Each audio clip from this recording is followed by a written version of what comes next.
How can you be sort of dead? I asked. It's complicated, Nick replied. In some ways, I'm more alive than you are. With that, he swung his legs over the side of the mattress and stood up, turning to face me across the expanse of tangled bedding. The glow surrounding his lean frame flickered a little, as if somebody had turned a celestial dimmer switch. Relax, he said. It's okay. Sure, no problem. Pay no attention to the walking, talking corpse. You're dead, I repeated stubbornly. Yeah, he agreed, wryly. I've noticed. So, maybe we could get past that? Don't come near me, I ordered. Pure bravado, of course. I'd read The Damn Fool's Guide to Self-Defense for Women and practiced all the moves on Bert, who was a genuine badass. But if there was a chapter on phosphorescent assailants, I must have missed it. Nick tilted his dark head to one side and looked pathetic, though still damnably handsome. Apparently, being deceased was neither messy nor strenuous. His suit was wrinkle-free, if slightly out of fashion, his hair sleek, and there was no sign of his hallmark 5 o'clock shadow. No tire marks, either, thank God, and no blood, guts, or jutting bone fragments. He must have read my mind. With a sad grin, he looked down at himself before meeting my gaze again. Hell of a patch job, though. You should have seen me before the mortician did his thing. He shuddered.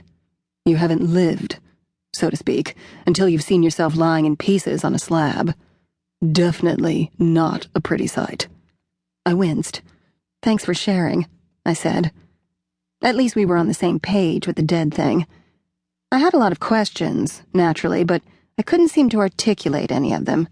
Shock does that to a person. Another fetching grin. You cried at my funeral, he reminded me, with pleased modesty. I stiffened. My heartbeat had slowed somewhat, and I was managing a full breath every few seconds, but my knees felt about as substantial as foam on a mug of draft beer. When the last few bubbles popped, I'd be on the floor in a quivering heap. So what? I asked. We were married once. You were only 32 and you didn't deserve to die like that, even if you were an asshole. Too bad about Tiffany, too. Did you know her boobs popped, and she had to have 3 surgeries just to look human? He ignored the reference to girlfriend number 62. At least she was post-divorce. The first 37 could probably be slotted neatly between I do and go to hell you bastard, I'm taking back my maiden name. Black isn't your color, he observed, gently, starting around the end of the bed, heading in my general direction. I backpedaled. Stay away from me. He stopped, and once again, that slight, familiar grin hitched up one corner of his mouth.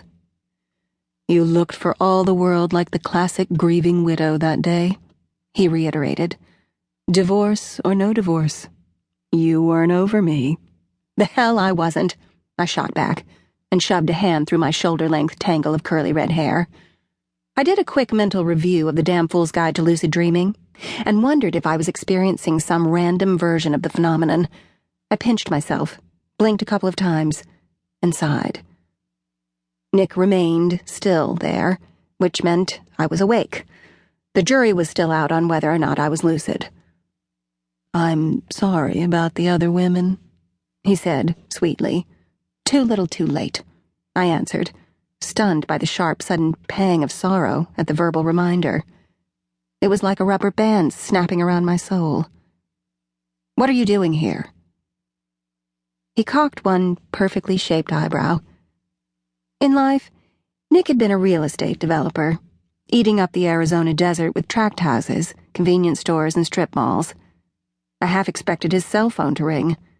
He was one of those people who go around with an earphone plugged into their heads, apparently talking to themselves. I wondered when you'd get to that question, he said. Now you know. Nick fiddled with his tie again. His mother chose that tie, red with tiny silver stripes. I hated it. And I hated her. More on that later. It's hard to get your attention, he said. Then, with a wistful look, he added, Some things never change. Please, I said. We're not going to play the poor, misunderstood